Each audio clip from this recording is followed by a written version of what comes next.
हरिओम। सुप्रभात। आशा करते हैं कि सभी कुशल मंगल होंगे, सभी का स्वास्थ्य स्वस्थ होगा। तो मैं योगी राजन पांचाल फिर से आपका सभी का स्वागत करता हूँ ऋषि योग संस्थान के यूट्यूब चैनल पर। तो जिस प्रकार से अपने पहली वीडियो में देखा कि हमें चित्त की भूमिया कितनी होती है, चित्त की वृत्तियाँ क्या होती है, उनके विषय में हम लोगों ने जाना है। तो एमए का जो सिलेबस होता है उसके अकॉर्डिंग हम लोग लेके के चल रहे हैं यहाँ पे। तो आज जानते हैं कि योग की जो हमारी योगांतराएं होती हैं, देखिए योग में जो योग मार्ग में जो बाधाएं होती हैं वो क्या होती हैं और वो किस प्रकार से हैं, कितने उनको दिए महर्षि पतंजलि ने कितना उनको बताया गया है कि योगी को जो योग मार्ग में अग्रसर होने से जो रोकती है, देखिए योग मार्ग में जो आगे बढ़ने से जो रोकती है वो योगांतराएं यहाँ पे कहलाई गई है। योगांतराय का अर्थ यहाँ पे आप ये भी लगा सकते हैं जो बाधा उत्पन्न करती है, यानी कि योगी के जो योग मार्ग में जो बाधा उत्पन्न करती है उसको बोलते हैं योगांतराएं। तो उनका श्लोक किस प्रकार से है एक बार सभी देख लेंगे। जैसे ये रखे कि व्याधि सत्यांश संशय प्रमाद आलस्य अविरति भ्रांति दर्शन अलब्ध भूमि का तव अनव स्थित तव तवानी उचित विक्षेप युगंतराय। तो ये हमारा सभी को श्लोक भी पढ़ना आना चाहिए। तो यहाँ पे हमारी 9 प्रकार की भ्रांतियां बताई गई हैं, यानी कि योग के जो हमारी जो योगांतराएं हैं वो 9 प्रकार की यहाँ पे बताई गई हैं। वो किस प्रकार से हैं आप सभी जानेंगे। और पहला आता है हमारा व्याधि। ये 9 प्रकार की किस प्रकार से है एक बार तो सभी इनके सभी नाम एक बार देख लेंगे। श्लोक के माध्यम से हमने जो पढ़ा है, जो 9 प्रकार का जो 9 इनकी प्रकार बताए गए हैं उनका जो श्लोक था वो आपने पढ़ा। अब एक एक करके हिंदी में अलग अलग इनको डिफाइन करते हैं।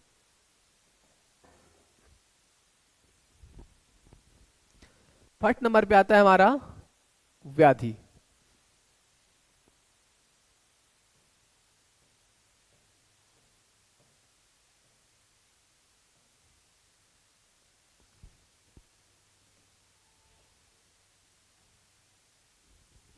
सेकंड नंबर पे आता है हमारा सत्यान।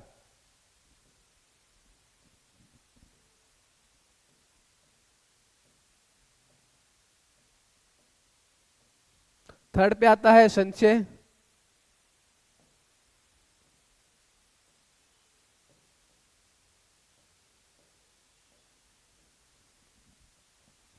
चार नंबर पे आता है हमारा प्रमाद।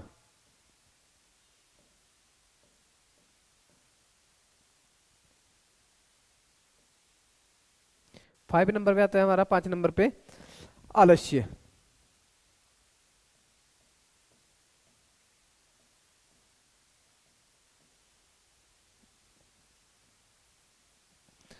और 6 नंबर पे आता है हमारा अविरति।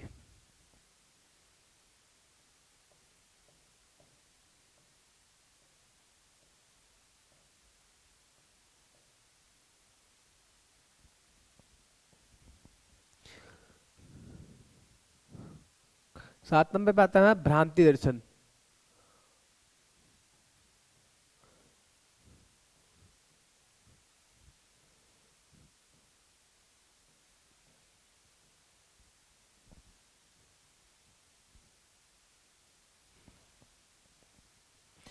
आठ नंबर पे आता है हमारा अलब्ध भूमि का तव।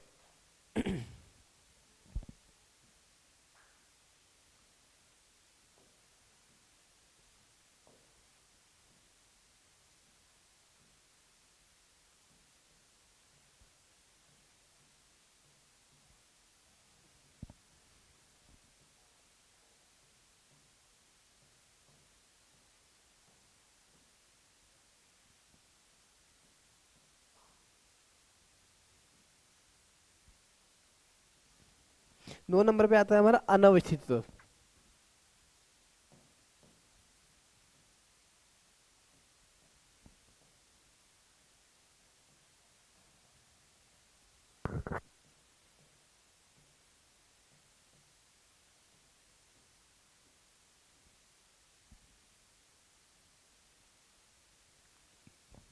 ये हमारी योगांतराएं हैं जो श्लोक के माध्यम से हमने पढ़ी थी। अब हमने एक एक करके इनको डिफाइन करेंगे। पहला हो गया हमारा व्याधि, सत्यान, संशय, प्रमाद, आलस्य, अविरति, भ्रांति दर्शन, अलब्ध भूमि का तव और अनवस्थित तव। ये हमारी 9 प्रकार की यहाँ पे महर्षि पतंजलि ने योग सूत्र में योगांतराएं बताई गई है। ये जो योग मार्ग में योगी के बाधाएं बनती हैं। इनकी योगी को योग मार्ग में अग्रसर होने से रोकती है, उनके बाधाएं उत्पन्न करती हैं। तो ये 9 प्रकार की हमारी पतंजलि, महर्षि पतंजलि ने बाधाएं बताई गई हैं जो इनमें बाधाएं उत्पन्न करती हैं। ये 9 प्रकार की भ्रांतियां इस प्रकार से हैं। अब इनको एक एक करके जानेंगे कि व्याधि क्या है, सत्यान क्या है, संशय क्या है, प्रमाद क्या है।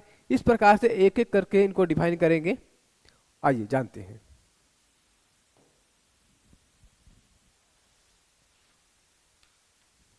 पहला फर्स्ट नंबर पे आता है हमारा व्याधि।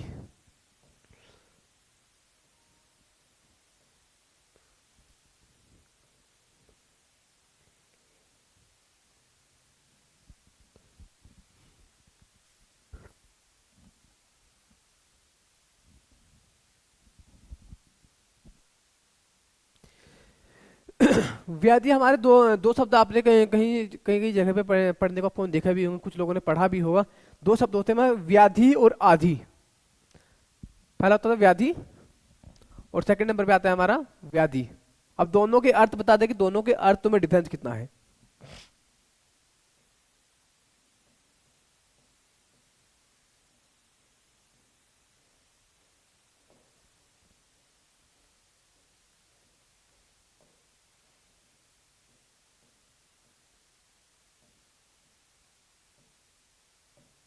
ये हमारे 2 वर्ड है और दोनों का अर्थ जो है डिफरेंस है।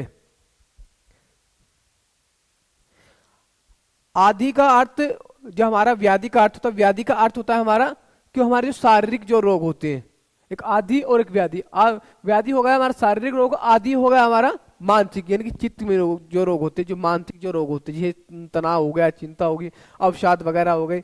और जो व्याधि होती है शरीर में जो भी रोग, जैसे कहीं कहीं पे कहीं कट लग जाना, बुखार जुकाम इत्यादि बहुत सारे रोग होते हैं, जितने भी आदि रोग, वो सब आते हैं हमारे व्याधि में।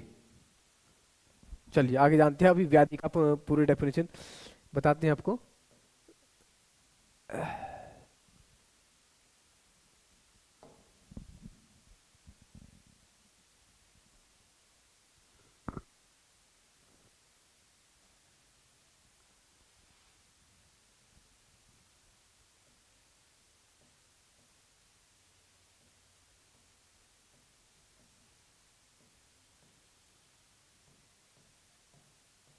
इस शरीर व इंद्रियों के माध्यम से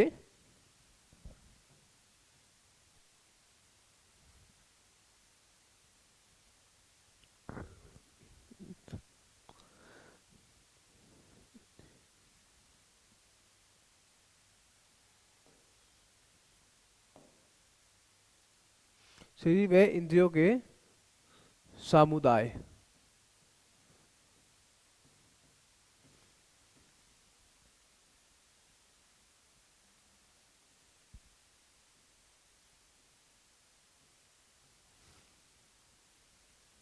समुदाय।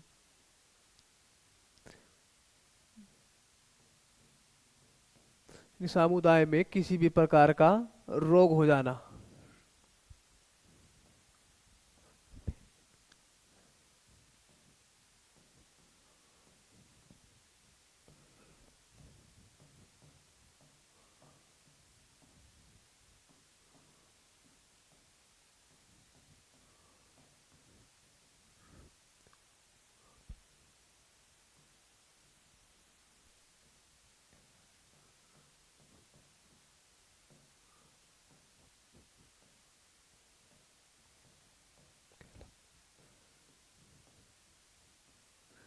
तो जैसे कि जैसे कि आपने कहा व्याधि क्या है, व्याधि होती है हमारे जो सांसारिक, जो हमारे शारीरिक जो रोग होते हैं, शारीरिक रोग जो होते हैं वो व्याधि के अंतर्गत आते हैं। ये शरीर व इंद्रियों के समुदाय में किसी भी प्रकार का रोग हो जाना ही व्याधि कहलाता है।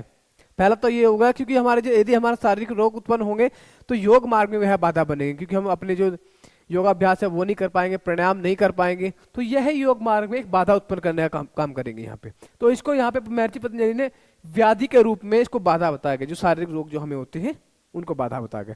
सेकंड नंबर पे आती है हमारी सत्यान।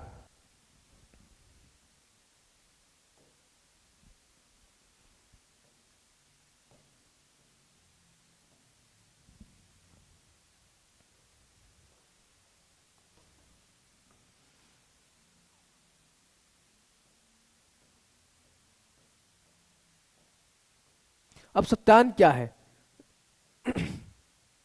सत्यान अकर्मण्यता अर्थात साधनों में प्रवृत्ति न होने का कारण संचय यहाँ पर सत्यान बताया गया है। चलिए एक बार देख लेते हैं।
न होने का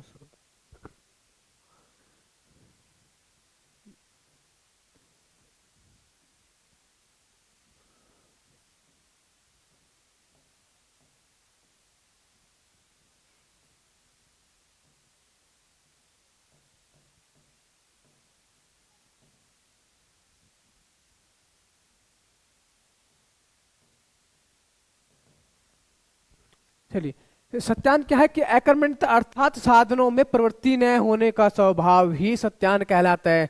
उदाहरण के तौर पे हम ले सकते हैं, जिस प्रकार से मान लीजिए आपने प्रातःकाल उठने के लिए अलार्म लगाया और अलार्म लगाने के पश्चात जिस समय आप उठ भी गए और उठने उठने में क्या होता है कि आपको संचय रह गया, आपको आलस्य आ गया उसमें, वहां पे कि आपको चित्त में मतलब जिस प्रकार से मान लीजिएगा सर में भारीपन हो गया, इस प्रकार से उठने का आपका मन नहीं हुआ, जो आपकी दिनचर्या के जो कार्य हैं वो अपूर्ण रह गए। वहां पे आते हैं हमारा सत्यान, इनके हमारे जो दिनचर्या के जो कार्य है वो अपूर्ण रह गई, वो पूर्ण रूप से नहीं हो पाए हैं, उसमें अकर्मण्यता आ गई। अकर्मण्यता अर्थात ये भी कह सकता है जो हमें मन में हमारी जो शंका थी वो रह गई कि सर में भारीपन हो रखा है, ये चीजें हो रखी है, तो उठने का वहां पे मन नहीं हुआ और वहां पे अकर्मण्यता आ गई, अब जो दिनचर्या के जो कार्य है वो नहीं हो पाए। इसलिए यहाँ कहते हैं कि अकर्मण्य अर्थात साधनों में प्रवृत्ति नहीं होना, प्रवृत्ति इस प्रकार से जो हमारे दिनचर्या के कार्य हैं वो हमारे छूट जाने, उस समय से नहीं हो पाएंगे, तो उसे कहते हैं हमारे अकर्मण्यता, यानी कि सत्यानुष को कह सकते हैं यहाँ पे। अब थर्ड नंबर पे आता है हमारा संचय।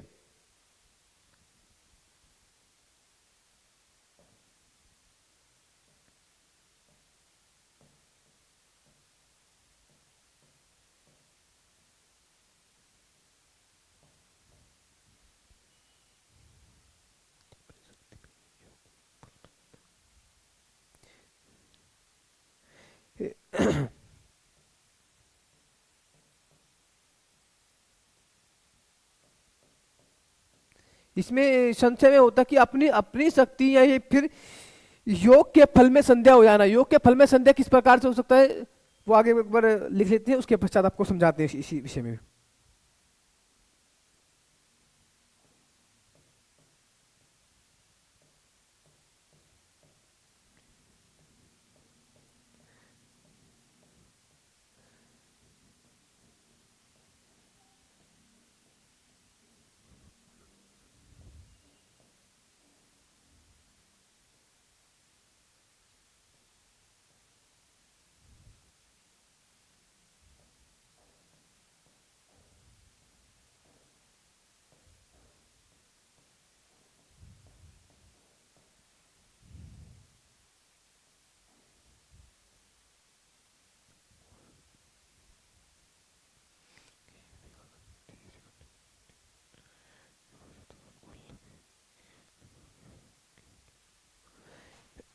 ये संशय अपनी शक्तियों में या फिर योग के फल में संदेह हो जाना ही संशय कहलाता है।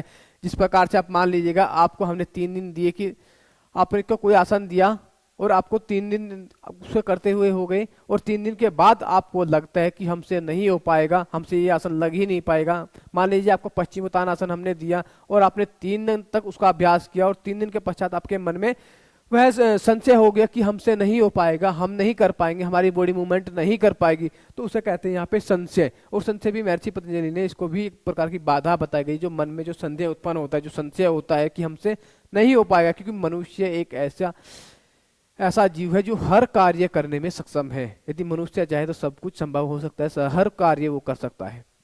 तो यहाँ पे ये हो गया हमारा संशय। तो यहाँ पे 3 चीजें हमने जानी है। पहला हो गया हमारा व्याधि सत्यान, तीसरा होगा हमारा संशय, 4th नंबर पे आते हैं हमारी प्रमाद।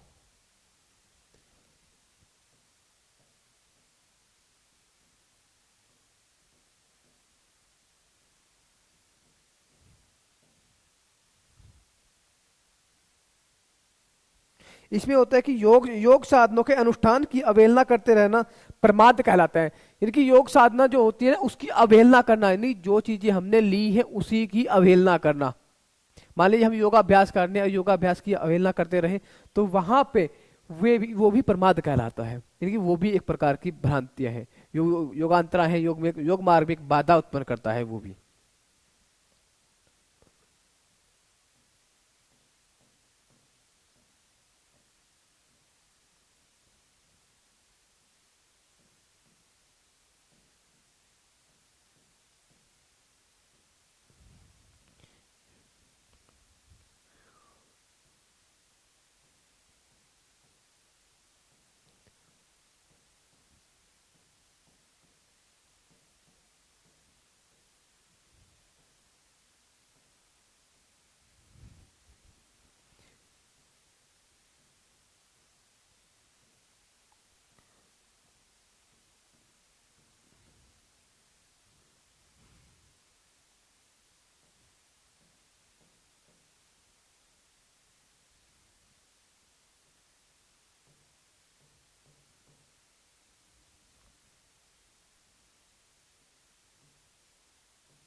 प्रमाद योगा यानी कि योग साधनों के अनुष्ठान की अवहेलना करना ही प्रमाद कहलाता है। जिस प्रकार से मान लीजिए आपको कोई योगाभ्यास दिया गया, कि कोई आसन दिया गया, कोई प्रणाम दिया गया कि आप इसका अभ्यास कीजिए, और आप बीच में योगाभ्यास करते करते उसकी अवहेलना करते हैं, तो वह वहां पे प्रमाद कहलाता है।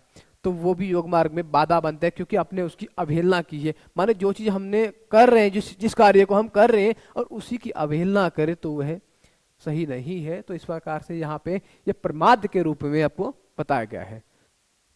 अब 5 नंबर पे आता है आपका आलस्य।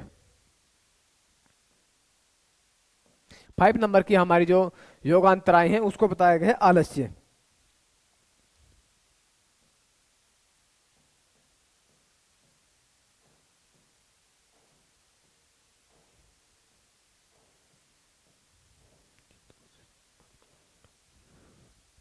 इसमें बताया गया चित्त और शरीर, यानी कि हमारा मन और शरीर, उसमें भारीपन हो जाना। जिस प्रकार से हम कह सकते हैं कि शरीर में जिसमें उठते हैं उसमें भारीपन हो जाता है, आलस्य आता है, और चित्त में जो मानसिक जो होते हैं, मन में हमारे जो होते हैं ना, कि हम मानसिक रूप से कभी कभी थक जाते हैं। चलिए आते एक बार बोर्ड पे एक बार लिख लेते हैं, उसके पश्चात आपको समझाते हैं।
बनाना हो 15 मिनट दो कम से कम,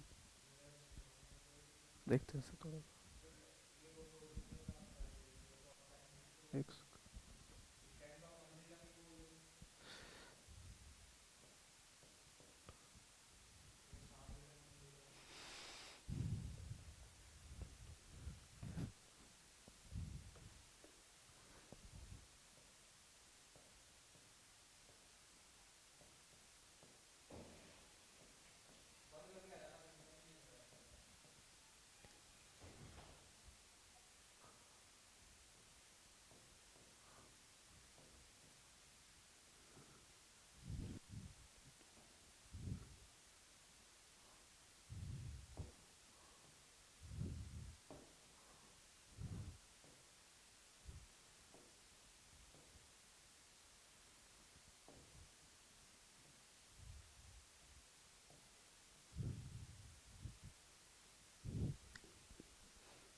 चलिए 5 नंबर पे हमारा आता है आलस्य। आलस्य यानी चित्त और शरीर में भारीपन हो जाना और उनके कारण साधन में प्रवृत्ति न होना ही आलस्य कहलाता है। किस प्रकार से, अब जान लीजिए। यानी कि जिस समय आप प्रातःकाल, मान लीजिएगा उदाहरण के तौर पे आपको समझाते हैं कि जिस प्रकार से आपने एक दिन संकल्प ले लिया कि हमें प्रातःकाल 4 बजे जगना है